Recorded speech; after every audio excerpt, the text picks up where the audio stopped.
നമസ്കാരം. മലയാളി വാർത്തയിലേക്ക് സ്വാഗതം.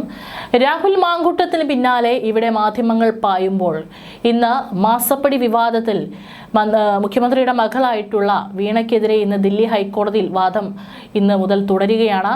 വീണ്ടും ഒരു തെരഞ്ഞെടുപ്പ് അടുക്കുമ്പോഴാണ് വീണയ്ക്കെതിരെയുള്ള കേസ് വീണ്ടും വാദം കേൾക്കാനായിട്ട് കോടതി തയ്യാറാകുന്നത്. അതോടുകൂടി തന്നെ എല്ലാ ശ്രദ്ധയും ഇപ്പോൾ വീണയിലേക്ക് എത്തും എന്നുള്ള കാര്യത്തിൽ സംശയമുണ്ട്. കാരണം രാഹുൽ മാങ്കൂട്ടത്തിൽ ഒരു വേട്ടമൃഗത്തെ പോലെ പിന്തുടരുകയാണ് കുറച്ച് ദിവസങ്ങളായിട്ട്. തുടരെ ആരോപണങ്ങൾ ഉയർന്നു വരുന്നതാണ് ഇപ്പോൾ രാഹുലിനെ പല മാധ്യമങ്ങളും ആഘോഷിക്കുന്ന ഒരു സാഹചര്യത്തിലേക്ക് ഇപ്പോൾ എത്തിയിരിക്കുന്നത്. അതിജീവിതകൾക്ക് വേണ്ടി കപ്പുയർത്തി ഐക്യദാർഢ്യവുമായി പല പൊതുവേദികളിലും പ്രത്യക്ഷപ്പെടുമ്പോൾ സ്വന്തം കുടുംബത്തിൽ തന്നെ തൻ്റെ മകളെ വിടാതെ പിന്തുടരുകയാണ് ദില്ലി ഹൈക്കോടതി എന്നുള്ള കാര്യം മറന്നു പോവുകയാണോ? ഇവിടെ നാട്ടിൽ പലതരത്തിലുള്ള പ്രശ്നങ്ങൾ നിലനിൽക്കുന്നുണ്ട്. ജനങ്ങളുടെ പ്രശ്നങ്ങളുണ്ട്, പരാതികളുമുണ്ട്. അതൊന്നും ചർച്ച ചെയ്യപ്പെടേണ്ട സമയത്താണ് കൃത്യമായിട്ട് നടപടിക്രമങ്ങൾ പോലും പാലിക്കാതെയുള്ള രാഹുലിൻ്റെ അറസ്റ്റ് വളരെ നാടകീയമായി നടത്താൻ ആഭ്യന്തര വകുപ്പിനോട് 2 ദിവസം മുമ്പ് അദ്ദേഹം ഉത്തരവിട്ടത്. അത് നല്ല ഭംഗിയായി വൃത്തിക്ക് അവർ ചെയ്യുകയും ചെയ്തിട്ടുണ്ട്. അതവിടെ നിൽക്കട്ടെ. അതൊക്കെ എത്ര ദിവസം ഉണ്ടാകുമെന്നുള്ളതും നമുക്ക് കാത്തിരുന്ന് കാണാം. ഇപ്പോഴിതാ ക്ലിഫ് ഹൗസിൽ മറ്റൊരു നിലവിളി ശബ്ദം ഉയരാനുള്ള സമയമായിരിക്കുന്നു എന്നുള്ളതാണ് ഇന്ന് പുറത്തു വരുന്ന വാർത്തകളിൽ നിന്ന് വ്യക്തമാകുന്നത്. മുഖ്യമന്ത്രി പിണറായി വിജയന്റെ മകൾ വീണ വിജയൻ ഉൾപ്പെട്ട മാസപ്പിടി കേസുമായി ബന്ധപ്പെട്ട ഹർജികൾ ദില്ലി ഹൈക്കോടതി ഇന്നു മുതൽ അന്തിമവാദം കേൾക്കും എന്നുള്ളതാണ് പുറത്തുവരുന്ന റിപ്പോർട്ടുകൾ. ഹർജി ജസ്റ്റിസ് അനൂപ് ബംബാനിയുടെ ബെഞ്ചിന് മുൻപാകെയാണ് ലിസ്റ്റ് ചെയ്തിരിക്കുന്നത്. കഴിഞ്ഞ ഒക്ടോബറിൽ കേസ് പരിഗണനയ്ക്ക് വന്നെങ്കിലും SFIOയ്ക്കും കേന്ദ്ര സർക്കാരിനുമായി അഭിഭാഷകർ കോടതിയിൽ ഹാജരായില്ല. തുടർന്നാണ് അന്ന് കേസ് പരിഗണിച്ച ജസ്റ്റിസ് നീന ബൻസാൽ വാദം കേൾക്കൽ മാറ്റിയത്. സീരിയസ് ഫ്രോഡ് ഇൻവെസ്റ്റിഗേഷൻ ആണെങ്കിലും കേന്ദ്രം കേസ് സീരിയസ് ആയി കാണുന്നില്ലെന്ന് CMRLനായി ഹാജരായ മുതിർന്ന അഭിഭാഷകൻ കപിൽ സിബൽ പരിഹസിച്ചിരുന്നു. കമ്പനി രജിസ്ട്രാറുടെ അന്വേഷണ റിപ്പോർട്ട് ആവശ്യപ്പെട്ട് CMRL നൽകിയ അപേക്ഷയിൽ കോടതി കേന്ദ്രത്തിന് നോട്ടീസ് അയച്ചിരുന്നു. കഴിഞ്ഞ ഒക്ടോബറിൽ കേസ് പരിഗണനയ്ക്ക് വന്നെങ്കിലും SFIOയ്ക്കും കേന്ദ്ര സർക്കാരിന് വേണ്ടി അഭിഭാഷകർ കോടതിയിൽ ഹാജരായില്ല. തുടർന്ന് അന്ന് കേസ് പരിഗണിച്ച ജസ്റ്റിസ് നീനു ബൻസാലിന്റെ ബെഞ്ച് വാദം കേൾക്കുന്നത് മാറ്റുകയായിരുന്നു. നേരത്തെ ജസ്റ്റിസ് ഗിരീഷ് കട്പാലിയുടെ ബെഞ്ചിന് മുൻപാകെയാണ് ഹർജികൾ ലിസ്റ്റ് ചെയ്തിരുന്നത്. എന്നാൽ റോസ്റ്റർ മാറിയതോടെ പുതിയ ബെഞ്ചിന് മുൻപാകെ എത്തുകയായിരുന്നു. കമ്പനി രജിസ്ട്രാറുടെ അന്വേഷണ റിപ്പോർട്ട് ആവശ്യപ്പെട്ട് CMRL നൽകിയ അപേക്ഷയിൽ കേന്ദ്രത്തിന് കോടതി നോട്ടീസ് അയച്ചിരുന്നു. CMRL നിന്ന് നൽകാത്ത സേവനത്തിന് വീണ വിജയനും അവരുടെ സോഫ്റ്റ്വെയർ സ്ഥാപനമായ എക്സാലോജിക്കും 1,72,00,000 രൂപ കൈപ്പറ്റിയെന്നായിരുന്നു ആദായ നികുതി സെറ്റിൽമെന്റ് ബോർഡ് കണ്ടെത്തിയത്. ഇതിനൊപ്പം ലോൺ എന്ന നിലയിലും വീണയ്ക്ക് പണം നൽകിയിരുന്നുവെന്നും കണ്ടെത്തിയിരുന്നു. പ്രതിവർഷം 66 ലക്ഷം രൂപയുടെ ബാധ്യതയാണ് വീണയുടെ എക്സാലോജിക് കമ്പനിക്ക് ഉണ്ടായിരുന്നത്. CMRLുമായി ഇടപാട് തുടങ്ങിയതായിരുന്നു പിന്നീട് കമ്പനിയുടെ മുഖ്യ വരുമാനം. 2017 മുതൽ 2019 വരെ കാലയളവിൽ CMRLുമായി ഇടപാടുകൾ നടത്തി. പ്രതിമാസം 5 ലക്ഷം രൂപ CMRL നിന്ന് വീണയുടെ പേരിലെത്തി.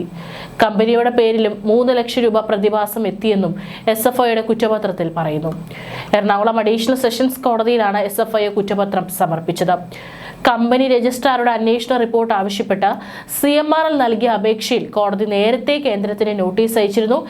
SFIO അന്വേഷണത്തിനെതിരെ നൽകിയ ഹർജികളാണ് ഇപ്പോൾ അന്തിമവാദം നടക്കാൻ പോകുന്നത്.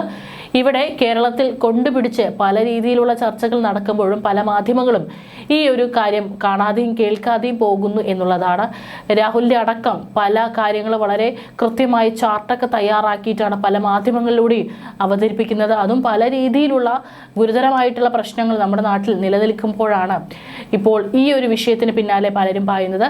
ഏതായാലും ഇന്ന് എന്തായിരിക്കും കേസിൽ സംഭവിക്കാൻ പോകുന്നത് ഹർജി കേൾക്കുമ്പോൾ എന്നുള്ളത് ഇന്ന് വാദം കേട്ടുകഴിഞ്ഞാൽ ഇനി അറിയാം. വീണ്ടും ഒരു തെരഞ്ഞെടുപ്പ് അടുക്കുന്ന വേളയിൽ കൂടിയാണ് ഇപ്പോൾ മാസപ്പടി ഉയർന്നു വന്നിരിക്കുന്നതും. അതും മുഖ്യമന്ത്രിക്കും തൻ്റെ പാർട്ടിക്കും ഒരു തിരിച്ചടിയാണ് ഉണ്ടാക്കാൻ പോകുന്നത്. ഇവിടെ രാഹുലിന് പിന്നാലെയാണ് മുഖ്യൻ. ശബരിമലയെക്കുറിച്ച് എന്തെങ്കിലും ഒരു അക്ഷരം പറയാനുണ്ടോ? അതുമില്ല. അതിനുള്ള നേരവുമില്ല. ഇവിടെ രാഹുലിനും ഒപ്പം തന്നെ ചില പിന്തുണകൾ ഏറുന്നതും ശ്രദ്ധയിൽപ്പെടുന്നുണ്ട്. പല തരത്തിൽ ഇതിപ്പോൾ ഒന്നല്ല രണ്ടല്ല മൂന്നാം തവണയാണ് രാഹുലിനെതിരെ ഇത്തരത്തിലുള്ള ആരോപണങ്ങൾ ഉയരുന്നത്. പല വാർത്തകളുടെയും താഴെ കമന്റുകളിലും ജനങ്ങൾ രാഹുലിന് പിന്തുണ നൽകുന്നതും കാണാനായിട്ട് സാധിക്കുന്നുണ്ട്. ഇപ്പോൾ ബലാത്സംഗ കേസിൽ അറസ്റ്റിലായ പാലക്കാട് എം.എൽ.എ. രാഹുൽ മാങ്കൂട്ടത്തിനെ പിന്തുണച്ച് പത്തനംതിട്ട ജില്ലാ UDF പഞ്ചായത്ത് അംഗം ശ്രീനാദേവി കുഞ്ഞമ്മ വന്നിരിക്കുന്നു.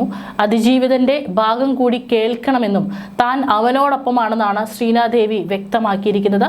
ഒരു ഫേസ്ബുക്ക് ലൈവിലൂടെയായിരുന്നു ഈ ഒരു പ്രതികരണം നടത്തിയിട്ടുള്ളത്. ആ പ്രതികരണം ഏറെ പെട്ടെന്ന് തന്നെ ശ്രദ്ധ ആകർഷിച്ചിട്ടുണ്ട്. രാഹുൽ മാങ്കൂട്ടത്തിനെതിരെ ഉയർന്ന പരാതികളിൽ പലയിടത്തും സംശയമുണ്ട്. ഒന്നാമത്തെ പരാതിയിൽ പീഡനാരോപണം നിലനിൽക്കില്ലെന്ന് കോടതി പറഞ്ഞിട്ടുണ്ട്. രണ്ടാമത്തെ പരാതിയിലും കോടതി സംശയം പ്രകടിപ്പിച്ചിട്ടുണ്ട്. പുതിയ പരാതിയിൽ പെൺകുട്ടി ഉപദ്രവിക്കപ്പെട്ടു എന്ന് കേൾക്കുമ്പോൾ വേദനയുണ്ട്. എന്നാൽ പീഡനത്തിന് ശേഷം പ്രതി ചെരുപ്പ് വാങ്ങി നൽകി ഫ്ളാറ്റ് വാങ്ങാൻ ശ്രമിച്ചു എന്നൊക്കെയുള്ള മൊഴികൾ കേൾക്കുമ്പോൾ ചില സംശയങ്ങൾ തോന്നുന്നില്ലേ? സ്ത്രീകൾ കുടുംബബന്ധത്തിന് കൂടുതൽ പ്രാധാന്യം നൽകണം. വിവാഹിതരാണെങ്കിൽ ആ ബന്ധത്തിന്റെ വില കൽപ്പിക്കണം. രാഹുൽ കുറ്റക്കാരനാണോ എന്ന് കോടതി തീരുമാനിക്കട്ടെ. മാധ്യമങ്ങളില്ലാത്ത കഥകൾ പടച്ചു വിടുന്നുണ്ടോ എന്നും പരിശോധിക്കണം. കുടുംബം ഒരാൾക്ക് മാത്രമല്ല, ഇപ്പുറത്തുമുണ്ട്. എന്നാൽ രണ്ടുപേർക്കും ഒരേ പരിഗണനയല്ല ലഭിക്കുന്നത്. അതിജീവിതമാർക്കൊപ്പം നിൽക്കാനാണ് ഞാൻ ആഗ്രഹിക്കുന്നത്. പ്രഥമ ദൃഷ്ട്യാ തെറ്റ് കണ്ടതുകൊണ്ടാകാം പോലീസ് അറസ്റ്റ് ചെയ്തത്. സത്യം പുറത്തു വരുന്നതുവരെ രാഹുൽ ക്രൂശിക്കപ്പെടരുത് എന്നാണ് ശ്രീനാദേവി കുഞ്ഞമ്മ ഫേസ്ബുക്ക് പോസ്റ്റിലൂടെ അല്ലെങ്കിൽ ഫേസ്ബുക്കിൽ വന്നിട്ടുള്ള ലൈവിലൂടെ വ്യക്തമാക്കിയിരിക്കുന്നത്. ഇനി മറ്റൊരു ചോദ്യം, രാഹുലിനെ അയോഗ്യനാക്കുമോ എന്നുള്ളതാണ്. ജനാധിപത്യ രീതിയിൽ ജനങ്ങളുടെ വോട്ട് നേടി വിജയിച്ച് നിയമസഭയിലെത്തിയ ഒരു ജനപ്രതിനിധിയെ അയോഗ്യനാക്കാനുള്ള കാരണങ്ങൾ നിരവധിയാണ്. കുറ്റം തെളിഞ്ഞാൽ മാത്രമല്ല, ഗുരുതര കുറ്റങ്ങൾക്ക് അറസ്റ്റിലായാലും ഒരു MLA അയോഗ്യനാക്കാൻ സാധിക്കും. നിയമസഭയും സ്പീക്കറും തന്നെയാണ് ഇതിൽ അന്തിമ തീരുമാനമെടുക്കേണ്ടത്. രാഹുലിനെതിരെയുള്ള പോലീസ് റിപ്പോർട്ടുകളായിരിക്കും അയോഗ്യനാക്കണോ വേണ്ടയോ എന്നതിൽ നിർണായകമാവുക. ക്രിമിനൽ കുറ്റങ്ങളിൽ 2 വർഷമോ അതിനു മുകളിലോ ശിക്ഷ ലഭിക്കുമ്പോഴാണ് ഒരാൾ MLA സ്ഥാനത്ത് നിന്ന് അയോഗ്യനാക്കുന്നത്. നിയമസഭാ സെക്രട്ടേറിയറ്റ് പ്രത്യേക ഉത്തരവ് പുറപ്പെടുവിക്കുന്നതിലൂടെയാണ് ഇത് പ്രാബല്യത്തിൽ വരിക. എന്നാൽ ഗുരുതര കുറ്റങ്ങൾക്ക് നിയമസഭാ സാമാജികർ അറസ്റ്റിലായാലും പ്രത്യേക സാഹചര്യത്തിൽ നിയമസഭയ്ക്ക് ചില നടപടികൾ കൈക്കൊള്ളാവുന്നതാണ്. എത്തിക്സ് ആൻഡ് പ്രിവിലേജ് കമ്മിറ്റിയുടെ അന്വേഷണത്തിലൂടെയാണ് അയോഗ്യരാക്കാനുള്ള നടപടി ആരംഭിക്കൂ. സ്പീക്കറുടെ നിർദ്ദേശപ്രകാരമോ ഏതെങ്കിലും ഒരു അംഗത്തിന്റെ പരാതിയിലോ എത്തിക്സ് ആൻഡ് പ്രിവിലേജ് കമ്മിറ്റിക്ക് അന്വേഷണം നടത്താം. എത്തിക്സ് ആൻഡ് പ്രിവിലേജ് കമ്മിറ്റി MLAയുടെ ഭാഗം കേൾക്കുകയും ശേഷം എന്ത് നടപടി വേണമെന്നുള്ള ശുപാർശ കമ്മിറ്റി നിയമസഭയ്ക്ക് മുമ്പാകെ വെക്കുകയും ചെയ്യും. അംഗത്തിന് മുന്നറിയിപ്പ് നൽകുക, സഭയിൽ മാപ്പ് പറയാൻ നിർദ്ദേശിക്കുക, സഭാ സമ്മേളനങ്ങളിൽ നിന്ന് സസ്പെൻഡ് ചെയ്യുക, സഭാ സൗകര്യങ്ങൾ പിൻവലിക്കുക തുടങ്ങിയവയാണ് നടപടികൾ. എന്നാൽ അത്യന്തം ഗുരുതരമായ കേസുകളിൽ അംഗത്തെ പുറത്താക്കാൻ സഭയ്ക്ക് അധികാരമുണ്ട്.